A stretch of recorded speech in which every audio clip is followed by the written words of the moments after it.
So let's start with this lecture. As I said, can you see the screen now? No, sir. Hello? Huh? You don't see the screen. Okay, I'll have to share this.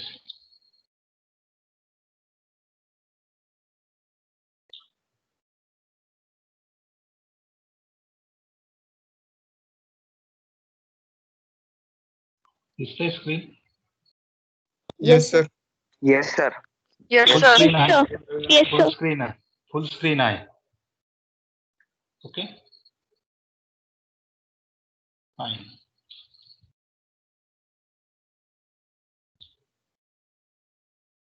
So shall I start the lecture now? Yes, sir. Okay, fine. Yes, sir. Yes, sir. Okay, as I said, we'll be discussing today what is memory management. And most of the memory is managed by operating system. And the way operating system evolved, operating system, it is one of the functions of the operating system, memory management, just like processor management, device management. Memory management is also one of the important function of any operating system. As I said in earlier days, memory was very costly and the size of the memory was very limited. Let us see this particular comparison or a summary of operating system and how this memory managing is evolved. First operating system was DOS, this operating system. It was available on IBM personal computers. Somewhere in 1980, this DOS was started. In fact, this was the first operating system with it came with IBM computers, which was available on a floppy disk. If you see this particular operating system, it operates in a real mode. So there, whenever you say any operation of what is real mode and protected mode. So to understand this real mode, protected mode, I think I'll just go to that particular. In fact, I should have made that particular as the first one. But anyway, I'll just explain you what is real mode and operate protected mode. Anyway, I just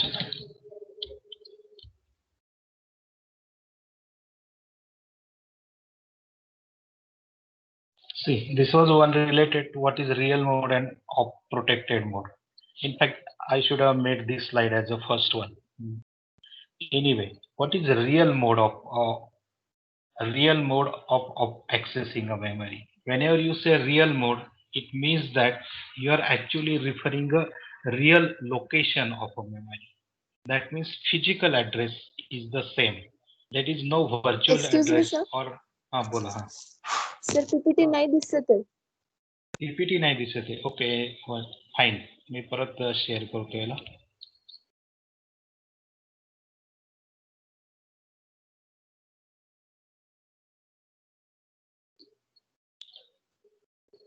आता दिसत असेल. दिसतंय? No, sir. Yes, sir. Yes, sir. Yes, sir. हा म्हणजे सर्वांना दिसतंय ना. आता कोणाला तरी प्राचीचा आवाज होता मला वाटतं दिसत नव्हतं. हा प्राची पहिले दिसतंय? नव्हतं दिसत, आता दिसतंय. हो. Okay fine. नाही माझ्या ते जो आपण स्क्रीन शेअर करतो ना त्यात 4-5 स्क्रीन असतात. तर मी प्रोबॅबली ऍप्लिकेशन नसेल शेअर केला. डेस्कटॉप आता मी डेस्कटॉप शेअर केलेला आहे. Okay, that could be a problem. Anyway, whenever we say, now I have to explain you what is a real mode. There are two modes in which CPU operates. One is called as a real mode, another is called as a protected mode. Real mode operation means your CPU will address the exact memory location. Whatever the physical memory location that will be accessed either by CPU or that can be also referred by any peripheral devices or even a memory or a CPU. Any devices, if that is accessing actual memory location, then that type of operation is called as a real mode of operations.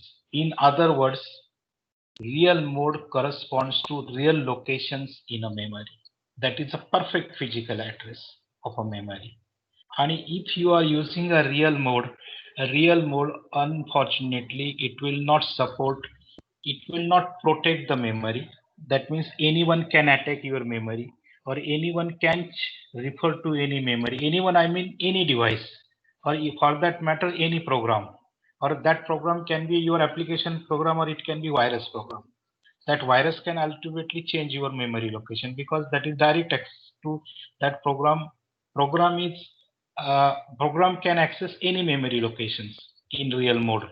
At the same time, you cannot have multitasking operations, or even you cannot have any code privilege levels. Code privilege levels, I mean here, certain, whenever you are doing certain operations, certain user has got execution rights. Some can only read, some can write, some can execute the program, certain portion of a program. That is called as a code privilege levels, which is not possible in case of real mode. Real mode normally operates up to only 1 MB of memory. That is a physical memory that we'll see in a memory organization. Then when I talk about the protected mode, here in protected mode, there is a certain protection. During starting of a computer automatically switches over from real mode to protected mode. That means whenever the operating system is boot or initialized, and when it starts loading operating system, at that time by giving some signals to processor, it automatically switch out into your protected mode. So what you have to understand is that there are two modes of operations of a processor. Processor can operate either in real mode or in a protected mode.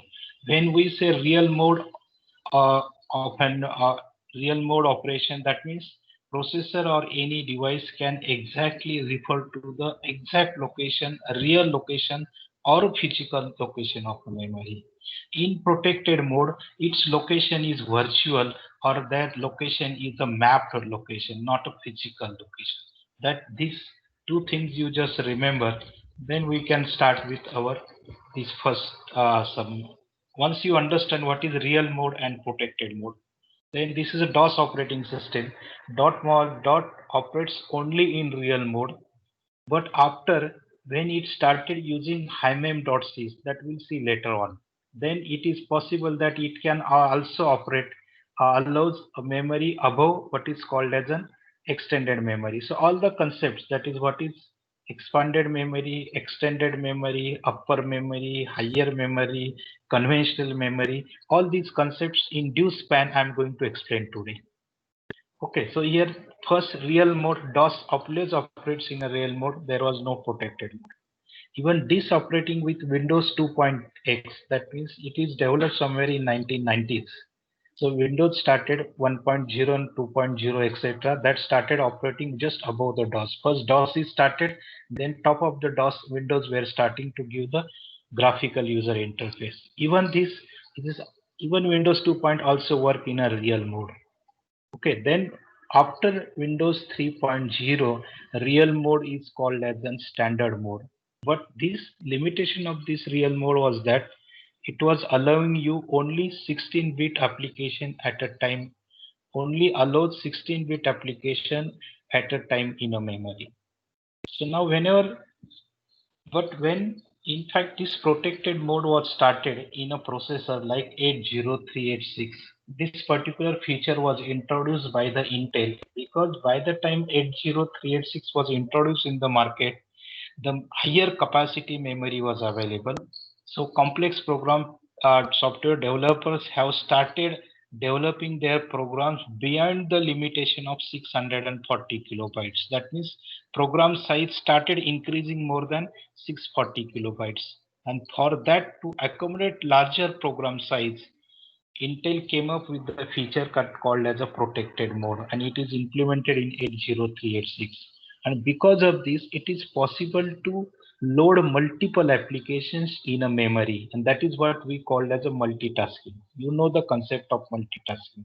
That means multiple programs can be started or can be used or are available or loaded in the memory simultaneously, and you can switch over from one program to another program from a taskbar. That is what we call as a multitasking capability, And this multitasking capability is possible only because of protected mode, because every application is given a certain area of a memory and they are allowed to operate only that particular memory. They cannot exceed the memory what is allocated to them. Okay, unless there is a larger memory or what we call as a heap memory or a free memory is available. So here in protected mode, multiple application can share the 16-bit application can share the virtual machine. Though we say it is a virtual machine, that means the concept of virtual machine is very similar to your virtual memory. When I say virtual machine, that means there is only one machine, but the application feel that there are multiple machines because it is like a what we say time sharing system. Here, something like in certain slots will be allocated to every application, and these slots are of a millisecond, so every user will feel that his application is actually running into memory, though processor is capable of switching all the applications into a memory. So this is what we call as a multitasking and time sharing applications. This has started with Windows 3.x. Now when we say Windows 9x, this is especially Windows 95 or Windows 98 or Windows Millennium and this. So this it has started, it still allows real mode drivers to be loaded during startup. That means during startup, it can allow in a real mode drivers can be loaded and 16-bit applications are allowed in real mode session only. That means there is a restriction. When you say real mode, the application can be loaded into restricted memory area only or a low memory area only. This is not the case with protected mode. Protected mode can switch over between real mode and application mode and multiple applications, even 16-bit or even 32-bit applications were possible to run in Windows 9X. That means Windows 95 and Windows 98. Then come Windows 9 NT and Windows 2000. NT is actually a server operating system as well as both server as well as workstation. Here it is possible that this real mode is stopped from what we can say Windows NT or Windows 2000. This protected mode is normally used nowadays. Nowadays, all the applications of Windows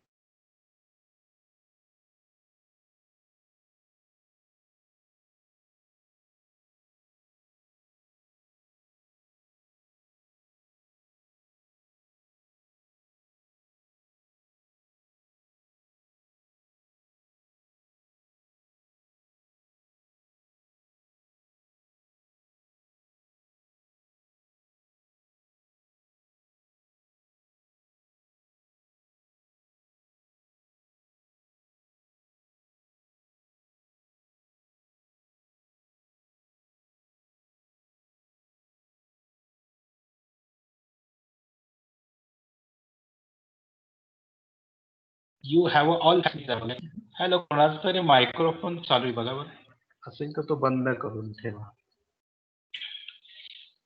Okay, anyway, now I'll explain you what is physical memory and what is memory address. Hopefully now you know the concept of memory. Just for a matter, if I say I have 1 kilobytes of memory, that means obviously you know that there are 1000 bytes are there. Okay, when we say 1K of memory, that means 10254 to 1024 memory locations are there, or 1024 bytes are there. So every memory byte is the smallest allocation unit, or you can say byte is the smallest addressable element of a memory. So every byte has got a physical address. So when I say memory is 1 kilobyte, obviously you know what is the address of the very first byte. So if there are 10 zeros, then these 10 zeros will represent the address of very first byte of 1K RAM. Similarly, if address is equal to all 10 are made one, all 10 locations or all 10 bits are made one, then that will give me the highest memory address. That is, you may say it is the address of 1024 byte, which is normally we say 1023 bytes, as it is started from 0 to 1023. So this is what we say for data is stored in a byte, but for access that particular byte, you require to give certain addresses. And as the memory increases, number of address lines increases, that you know. So this is the way physically microchips that can hold data and programs. So physically memory we use, mostly that can be a RAM or a ROM, but that can hold the data or that can also hold a program. Okay, every memory is located on the system board. If it is not on a system board, it may be on an expansion board, just like SCSI cards. Okay, so this is, but all the memory modules may be on a single chip or that will be on a multiple chip. As I said, memory can be a ROM memory or it can be a RAM memory. So memory addresses, I just told you how memory addresses are. CPU actually assigns the addresses to each physical memory. Both ROM and RAM must be assigned memory address in order to CPU to access it. Here I mean ROM and RAM cannot have the same addresses. Somewhere starting memory will be given to ROM and then later part of the memory will be given to RAM. That means if I have someone 1 MB of memory, then probably certain memory will be dedicated to ROM only. Its starting address may be from 0000 to maybe something like 0800H. But after that 08001, maybe up to FFFFF, that address will be given to RAM. That means sequentially addresses are given right from first to last. So that cannot be single chip. It can be a multiple chips. That probably your study in microcontrollers, how the RAM was organized or how addresses can be allocated to the RAM. If there are multiple chips, then how these memory addresses are assigned to every chip. Let us say if you have, for example, if you want to build certain 10 kilobytes of memory and you have a memory chips of 1K, then 1K you have to use 10 chips of 1K to form a 10K.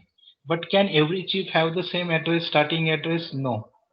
It has to be allocated slot wise in an increasing order so that every memory location of this 10K will have a unique address. Same concept is applicable here. ROM and RAM will have a address which will not, every address location either from a ROM or a RAM, it will have a unique address. That remember this one statement. Now let us see how these memory addresses are assigned. Now if you see these memory addresses, as I said, CPU assigns memory addresses during boot operation, that is the starting operation. And I'm taking this lecture because tomorrow I'm going to start with the how computer boots or a booting operation of a computer. There probably you need these memory management concepts. That is why I'm explaining you this today. So as CPU may assign the address right from 0000 to FFFFFF. Okay. So can you tell me, just unmute your microphone and tell me what is the maximum memory of this? When I say 0000 to FFFF, what is the maximum memory available? Can anyone tell me the answer of this by unmuting your microphone?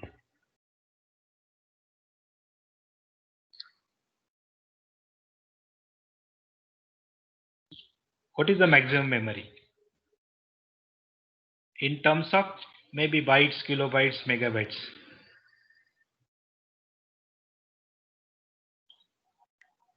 In other words, my question is, when you have a memory address something like F. So what is the largest memory? 128 kilobytes. No, you have tried. Congratulations, but unfortunately it is not correct. 1 So MB. 1 kilobyte. 1 kilobytes. One said 1 bytes. 1 MB, 1 megabytes. Okay. 1 kilobytes नक्कीच नाही, बरोबर आहे ना? So who said 1 MB? Sir Devavrat. Very good. Devrat, you know the concept of memory. That means this is the size of memory. That is 1 MB. See how it comes. If you say FFFFF, that means 5 F are there. 5 प्रत्येक F मध्ये किती असतं? 4 ones. If you take all the ones, there will be 20 ones. That means 20 lines are there. बरोबर? If you say 2 raised to 20, 2 raised to 20 will form what is called as a 1 MB. You know, 2 raised to 10 is equal to 1 kilobytes, that is 1024. But if you have another 10 lines, then that will give 1 into 10 raised to 3. So that will give 10 raised to 3 into 10 raised to 3, that will give 10 raised to 6. So effectively, if you say F, that means the total memory is 1 MB memory. So memory will start with 0, 0, 0, 0, 0. Of course, these 5 zeros are given. That means these addresses are in terms of H, hexadecimal notation. So 0, 0, 0, 0, H to F, H. That means entire memory is only 1 MB memory. Out of this 1 MB memory, see 00 to 99, this is given to RAM or DIMM chips.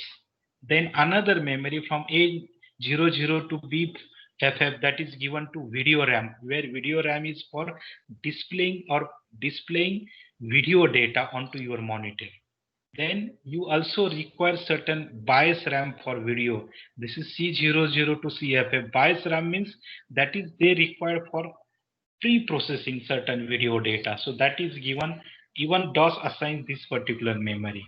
Then other D800 to DFF0, this particular memory is assigned to your network ROM, or your that you may say that is assigned to your network card, so that any operations of a network card or data transmission is to be done over a 1 MB operation. The network card has to use only these memory locations. So this is a limitation on your network card. So earlier network card were designed to use only this much slot of memory, which is allocated by operating system to a device like a network card. And within that memory location, he has to use that particular memory location. And then he has to perform those operations without touching to other memory areas. Otherwise, it will conflict or it will may overwrite others' data. So that was a limitation.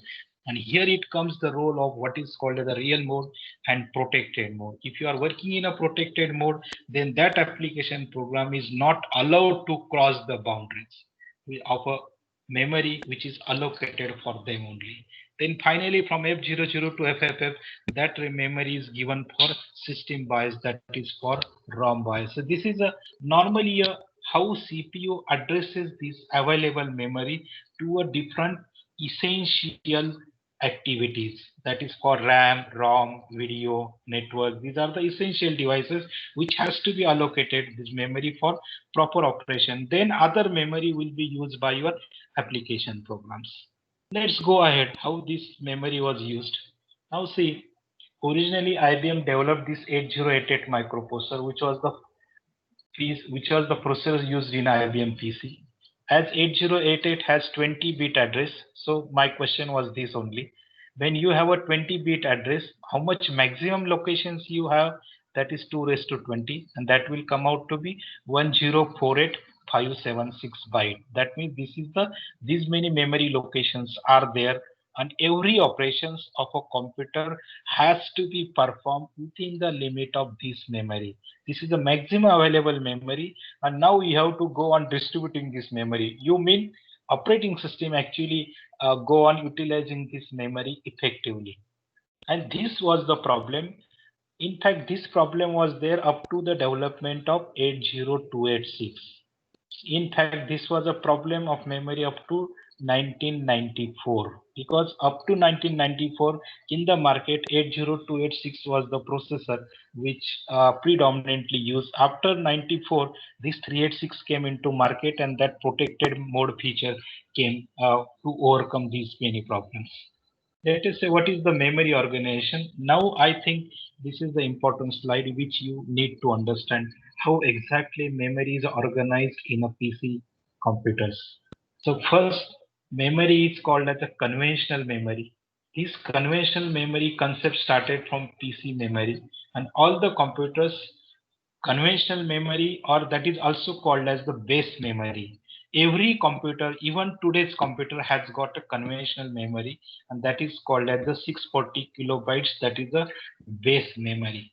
Now after the inventions of Pentium and 486 processor, this concept of base memory is now no longer required. But till that time, every machine was having a conventional memory 640 kilobytes.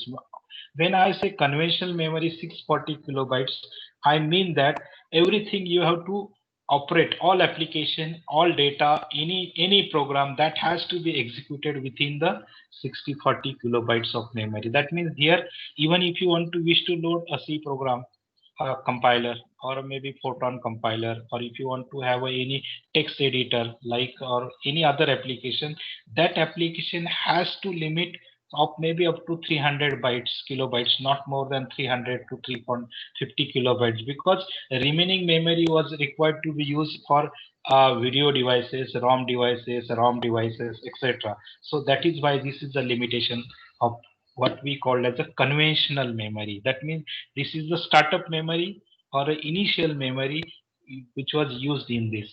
Now people felt that now this is the limitation of memory. Now you cannot have multiple programs. At the same time, you cannot have a program whose size is more than say 500 kilobytes. If you wish to run a program 500 kilobytes, you cannot load that program into memory, so you cannot execute this. So what is the newer solution came into market, that is using upper memory. So another bank of memory is added. That memory is increased from 640 kilobytes to 1024 kilobytes. Okay, when we say this 1024 kilobytes, that means it is from 640K to 1 MB, it is increased. 1024K means 1 MB. Okay, then that means additional 384K memory was added onto your memory, so that if a larger requirement of a program, then it can be satisfied by using additional 384 kilobytes of memory. So obviously this 384, how it is coming? 640, 1024 minus 640, it will give 384. That is nothing but the 384 kilobytes comes under upper memory address.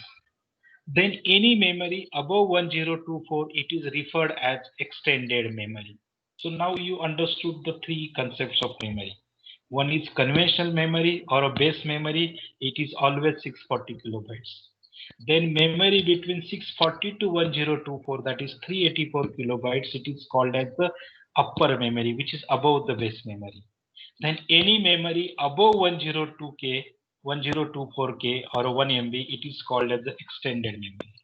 Then another concept came into market, that whatever 384 kilobytes of memory, it should be used effectively.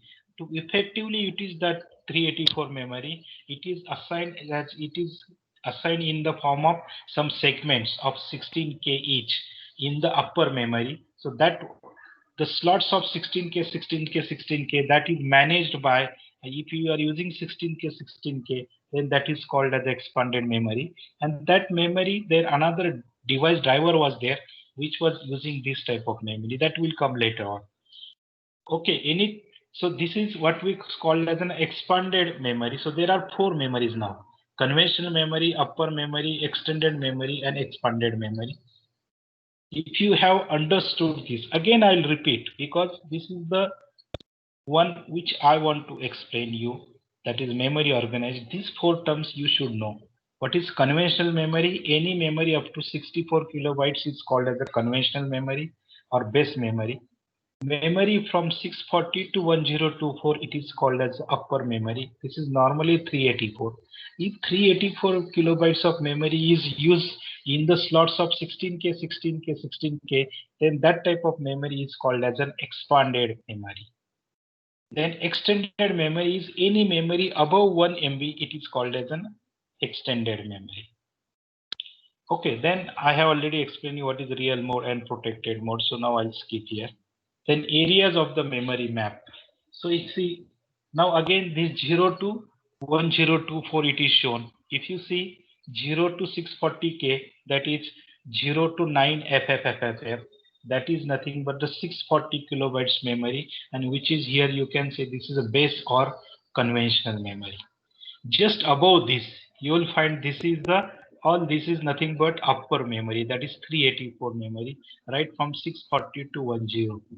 Then any memory above 1024. So even if you see any memory above 1024K, it is called as an extended memory. Okay. Then So extended memory also include higher memory area. What is higher memory area? This is nothing but higher memory area. Area between, if you have just above 1024, you can also use up to, if you want to use this 64K memory, which is above 1 MB, then it will be called as an higher memory area.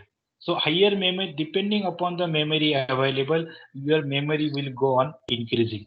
So why this particular concept was there or forced to use on a computer? Because as I earlier said, memory was very costly. Memory addressing and mapping was a difficult problem. Then you cannot have a very high memory to the computer because of certain, basically a cost limitation, because technology was not so advanced.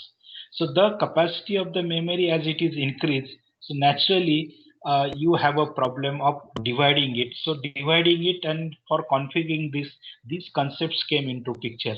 That is called as a conventional memory, upper memory, higher memory, or extended memory. Hope you have understood now from this figure the what exactly extended memory, higher memory, upper memory, or conventional memory. And as I said, conventional memory is of a 640 kilobytes. Why people but this conventional memory found to be limited because, as I said, larger program you cannot accommodate more than 640 kilobytes program size. You cannot run multiple application at a time. You cannot have a user interface. That is why a larger memory was developed. Now this upper memory, this is the memory just above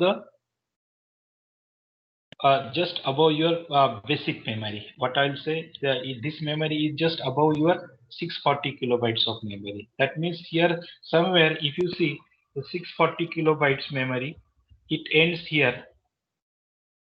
It ends here somewhere at 9FFF. Okay, that is 640 ends over here at 9FFF. So here, if you go to this particular BIOS memories, then here you will find after 9FFF, now this system BIOS memory is given from E0 to FFF. Adapter ROM is given to this. Adapter ROM means this is for displaying video. Adapter RAM, whichever the adapter you have, that is EGA, VGA, CGA adapters were there.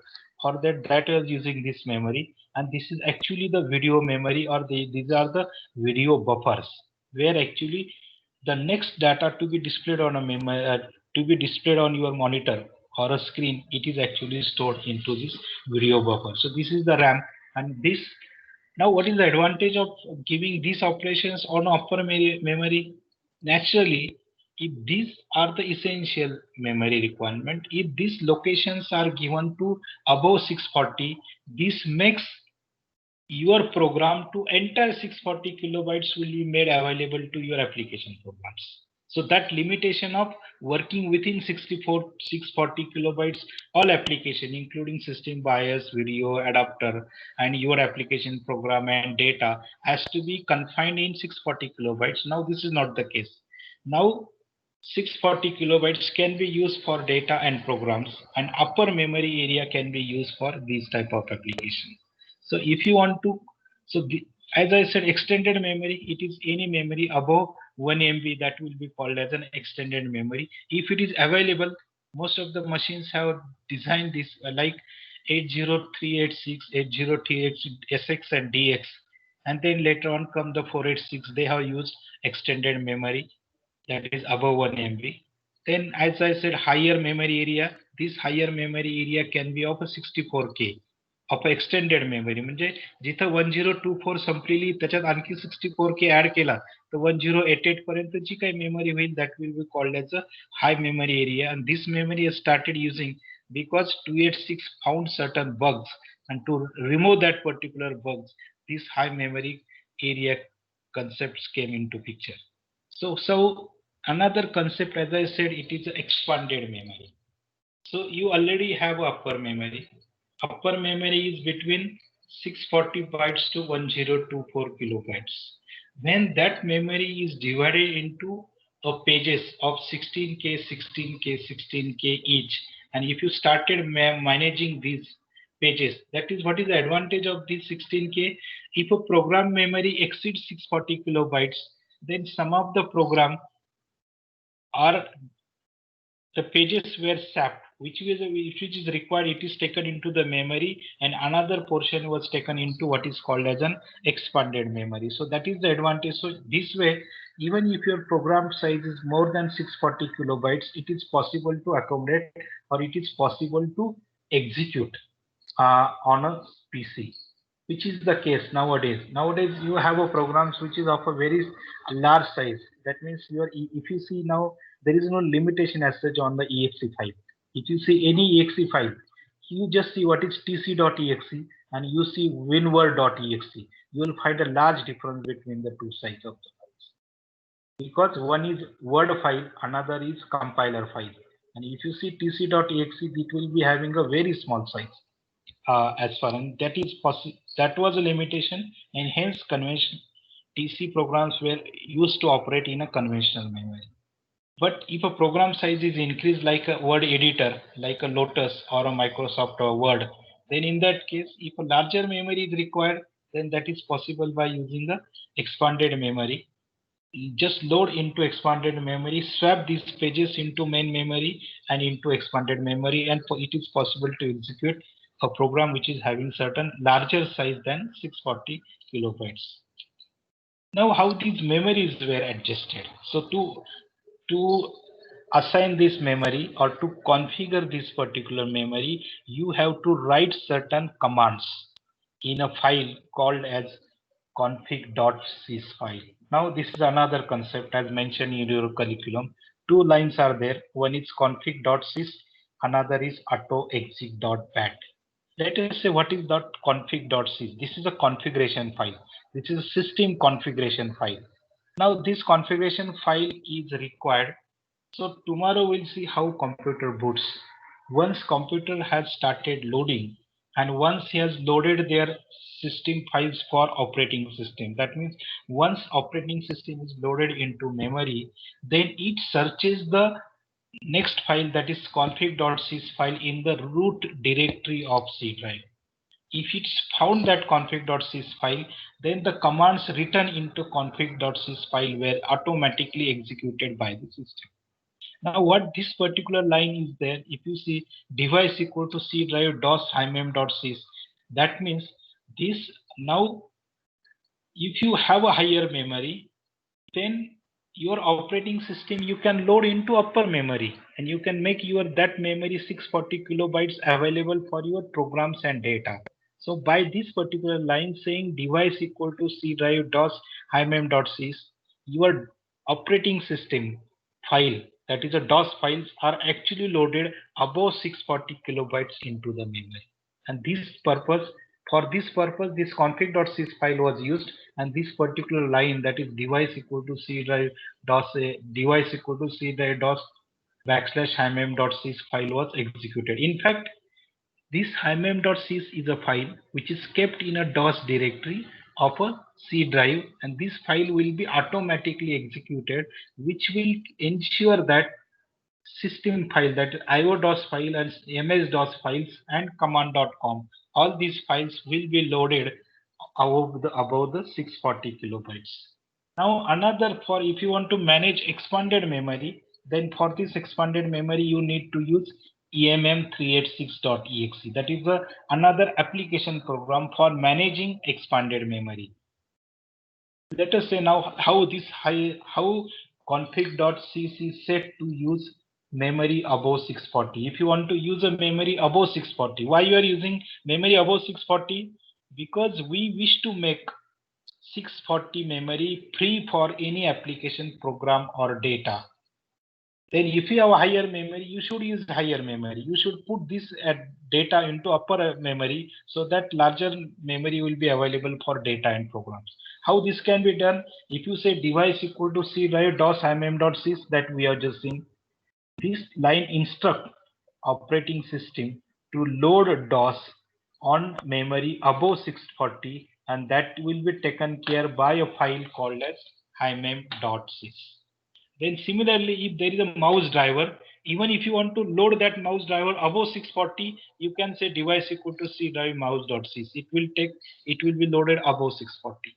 Similarly, if there is nc.sys, this is for keyboard and similar application. So you can also load it above, and you can also create files and buffers above the, because for any input output operation that we have seen in the C programming or file handling, you need to create files and buffers. Files and buffers you require for temporary data storage or for inputs and output, writing and reading operation. So for that you need a files and buffers need for temporary data files at a time. How many files you can open in a memory? That gives you the files equal to 19. That means you can open maximum 99 files in a memory. You can use buffers for input output or reading writing purpose, maximum 40, and all these file buffers will be created above the 640 basic memory, and that is configured by using what is called as config.sys. If this file is available, it will be created. If not available, then it will load in natural way. That's default way. Okay, this is another command. Yeah, now you, if you're using a DOS system, you can give a command something of memory/c, and this will give you how the different commands are loaded, in which memory they are consuming, how much memory these are consuming, or what is there in conventional upper memory or reserve memory. That entire loading of all the device drivers as well as application programs or some utility program, that how these are loaded, what is the size of this, where it is loaded, that actually memory map will be, you will get by using a command giving on a DOS memory/c, mem/c command. Okay, that is how you can create the upper memory block. So these memory blocks you can create for, see, if you want to load certain program drivers or TSR programs into memory. TSR program mean transit state resident programs. Something like a programs which is written by user and that you wanted to keep it into a memory. TSR programs are normally written for, in fact, TSR programs were used by all the peoples to create the viruses into DOS or even the Windows. In fact, these transit and stay resident programs are not normally activated or changed by your viruses. So how to configure now? How to configure upper memory in a config.sys. So this particular line, one line we have already seen, first one. Okay, then second line, device equal to C drive DOS emm386.exe, no EMS. That means what? There is no expanded memory. But you can use this DOS in a higher memory, that is in UMB, means upper memory block area. You can load this particular DOS into upper memory. That means this is loaded above 640 millibytes, 640 kilobytes. Similarly, mouse drivers can be loaded, and similarly files and buffers can be there. So this is the config.sys file we used to config on a computer which were using 80286 or 80386. At that time, if you are using a DOS operating system, you need to use config.sys to configure your memory so that respective drivers will be loaded into a respective memory areas. Now another is how to load a device drivers at a higher. So how you can load these TSR programs. So this is the way you can load certain programs on upper memory. Like you have a PZP program is laid. So you can say load high C drive PZP. That means this is the path and this is the actually file. This particular file, that means here, if you see now, LH is load high, C is C drive, PZP is a folder on a root C drive, and PZP is a program. That means this program will be loaded into higher memory area. Similarly, now these are the two commands from, I don't know whether you are familiar with this or not, but we used to, first command is prompt equal to $P$G. That means the familiar command C column backslash and greater than symbol. This particular prompt will be displayed by $P$G, path and G symbol, greater than symbol. Now another command in this. Okay, now see, we are coming to the third part now. If you see the name of the file, it is auto exec.bat file. Okay, this is the bat file, means batch file. There are three types of files that is normally used in any DOS-based systems. It is called as one is called command file, another is called exe file, third is called as the batch files, BAT files. All three files are called as the self-executable files. Hope you know what is self-executable files. Can you unmute and tell me what is self-executable files? Any one of you can, those who know, they can unmute your microphone and tell me what is exe file, self-executable file.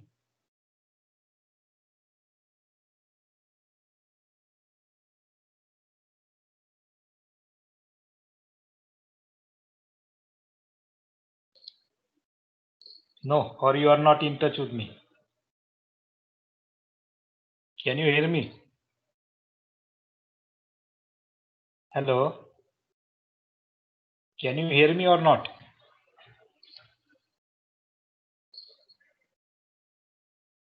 Just give me a response. At least I expect from Arjun or Sakshi or maybe Prachi. ऐकू येतंय का मी काय म्हणतोय ते? Yes, sir. हा, मग मला सांगा ना तुम्ही self executable Yes, file sir. म्हणजे कशाला म्हणतात सेल्फ एक्झिक्युटेबल फाईल? जी फाईलचं नाव नुसतं टाईप केलं, जसं आपण टीसी म्हणतो ना, सुरू करायचं असेल टर्बो सी, तर आपण नुसतं टीसी नुसतं केलं तर डॉट EXE म्हणतो का? नाही. नुसतं टीसी जरी म्हटलं किंवा आपण तुमचा एखादा प्रोग्राम तयार केलाय, तुम्ही आता सी चे बरेच प्रोग्राम तयार केले होते, बरोबर आहे? ओके, लेटेस्ट एखादा टेम्परेचरचा प्रोग्राम C2F सेंटीग्रेड टू फॅरेनहाइटचा प्रोग्राम केला, तर C2F डॉट EXE म्हणायचे का तुम्ही? नाही. तुम्ही काय म्हणायचे? फक्त C2F टाईप केलं, एंटर मारलं की ती ऑटोमॅटिकली एक्झिक्यूट व्हायची ना file. That is Yes, called as sir. a self. Any file having extension as .com, .exe or .bat, these all called as a self-executable file where you do not need to give the extension. Operating system automatically searches that file, and if that has got that extension, it will start executing that file. Now the another question comes here. Then if I have a three files, something like autoexec.com, autoexec.exe, and autoexec.bat, then which file will be executed first? Because all three files are self-executed. If all the three files are available in the same directory, then which will be executed first? So obviously, in that case, there is a preference to the file by operating system. So in that case, if you have a .com file, it has got a highest priority, it will be always executed first. If there is, then after exe file will be executed and then batch file. If the same file having the same name with three distinction, then exe and batch file will never be executed because always .com file will have a higher preference. But if there is a exe and batch file, then only exe file will execute, batch file will never be executed. Then what is the importance of autoexec.batch files? So if you really want to configure your operating system, and if you want certain programs to be automatically loaded into your memory, you don't have to give any explicit command. Like if you start the computer, automatically turbo C program should be started. Then in that case, what you have to do in auto execute bat, you have to go to auto execute bat and you'll have to write here something like here you'll have to say C drive is equal to backslash then TC backslash TC. That means what will happen? TC will be directory, and in TC directory tc.exe will be the file, and that file will automatically start running. Okay, similarly, this is the path is one of the command, that is the DOS command. That means any DOS command, you have used a DOS command, right? At least I explain you what is the maybe what is how to see a file. That means type file name. Okay, another command, make directory, remove directory. Okay, change directory. Maybe what is the directory command?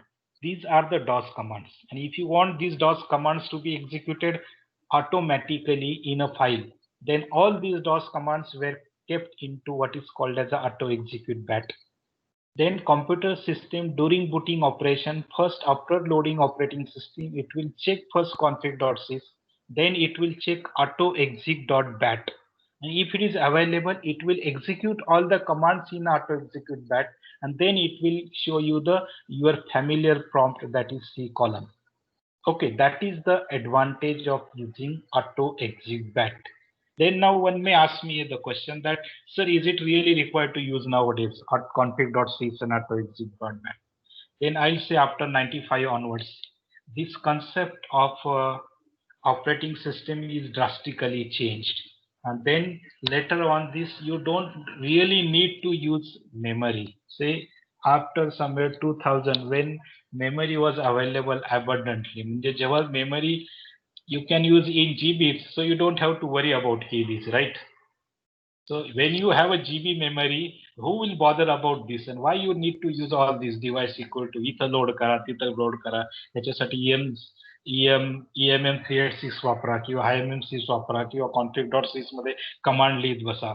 Now this type of work you not required to do, because your memory is lot of memory is available. You are free to use as you like your memory, and hence all the programs now whatever the programs nowadays you are using. Of course, I do not mean that you have a large memory. That means accordingly, your programs is also taking a very larger size. And in fact, and because of larger size of the programs, lot of facilities are there available, and faster execution of the program is also there. But as I already said, why I have taken this particular lecture of memory management is just to give you the overall scenario or a preview that how memory is important. When memory was very small, what efforts this operating system people have made to utilize this memory effectively as possible, as better as possible. So lots of commands were used. So they were configuring this memory as a conventional memory, then upper memory, then expanded memory, then extended memory. So these are the 4 types of memories that is normally configured, and for using appropriate memory, appropriate device drivers or memory drivers were written, and that were automatically configuring the memory, and those respective applications were possible to load into the memory. So this is all about, I wanted to explain you about the memory management today. Maybe on Thursday, I'll take a best lecture, or probably the very useful lecture, that how your computer starts. So you might be having many questions here, that key, how your computer actually starts. Then what are the different steps taken to you? There are actually 20-25 steps are actually executed during start of your computer. Once you press the switch, and then you comes with what is called as your desktop come onto your screen. How many actions happen behind the computer or behind this? So thus I'm going to explain you on Thursday. So I think today we'll stop over here. If you got any questions, then you are free to ask the questions.